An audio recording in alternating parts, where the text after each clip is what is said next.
The favorite attack against Catholics is we are worshiping idols, and it is a sin. It is true that worshiping idols is a sin, but we Catholics do not worship images. We Catholics do not worship sculptures. We Catholics do not worship pictures. They are reminders. But so much for the accusation that we are an idolatrous church. I would like to point out an idolatry that is real. An idolatry that is really sinful. And what is that idolatry? It is not the worship of images. It is not the worship of pictures. It is not the worship of statues. Rather, it is the worship of self. That is the worst idolatry. It is the worship of your own opinion, that you cannot tolerate other opinions. It is the worship of your own beliefs, of your own convictions, that everything that comes from other people is unacceptable. It is when you look at the mirror and then you say, ganda ko talaga. That is self-worship. And that is forbidden.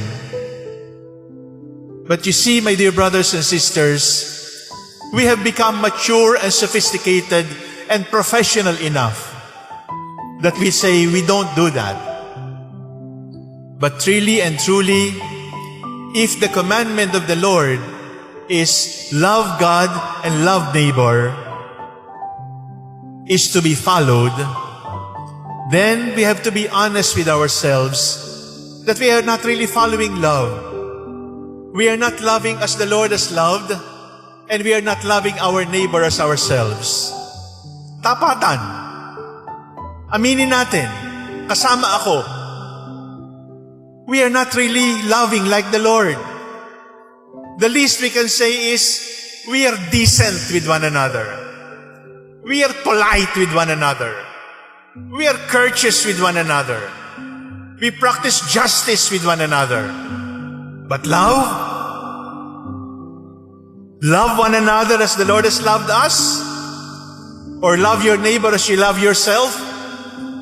If you're honest, you would be able to accept that we are not living the commandment, love one another as I have loved you. That is the reality. And we excuse ourselves by saying, but I really love my neighbor. I do charity for the poor. And then, watch. Hurt him. Hurt her. And then you will see the real color. Humiliate. Embarrass. Ignore. Take for granted. And then you will see bullets of threats, spears and arrows of threats being thrown across the room because I was ignored, I was taken for granted, I was humiliated, I was forgotten, I was not given respect. That, my dear brothers and sisters, is the test if we are really loving like the Lord. And we know that we are not loving like the Lord. As I said, we are polite, we are civil, we are decent when it is convenient, when it is acceptable, when there are people watching.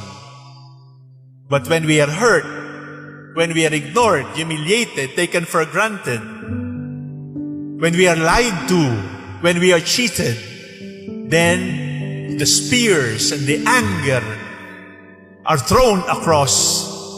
And then we realize, is that how the Lord loves? Is that how the Lord has loved us? We are very far from it. Here we are, decent, polite, just, during comfortable, convenient times. But here is the challenge, to love in actuality, to love in reality, to love truthfully, to love as we have been loved, to love your neighbor as you love yourself, to love one another. How can we reach that actuality? St. Thomas Aquinas has a beautiful answer if we want to love as the Lord has loved us. Here we are, polite and decent, minimalistic. Here is the level of actuality, of reality, of loving as we have been commanded to love. How can we reach that? The bridge is at least to desire that something good happens to your enemies. At least to desire that something good happens to those who hurt you. Something good happens to those who plot against you. Something good happens to those who forget you, to those who humiliate you, to those who cheat you. That is the stepping stone into actual loving.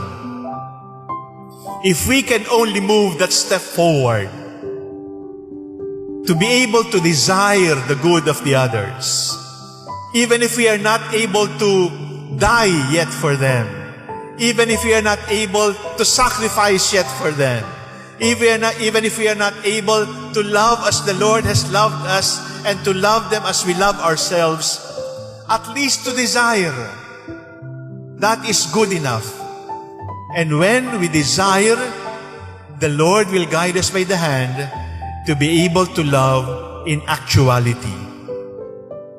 So 3 steps, my dear brothers and sisters, when it comes to loving God and loving our neighbor as God has loved us. The first step is at least be polite, be decent, be civil. If you catch yourself throwing stones, throwing bullets, throwing spears, throwing arrows, because you have been ignored, taken for granted, cheated, maligned, then return to yourself and be decent again. And after being polite, being respectful, being just, go to the next step and desire something good for those who have hurt you.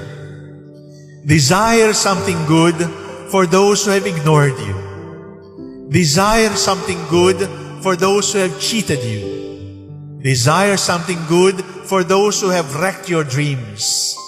Desire something good for those who have attempted against your life. And believe me, if we can only make that desire for the ones who have hurt us, then we will be able to move one step higher than that and love in actuality and make the love of the Lord and our love of self become the rule of our lives. 3 steps. From being polite, desire the best. From desiring the best, love in actuality. And we will be able to make it for as long as we are living here on earth.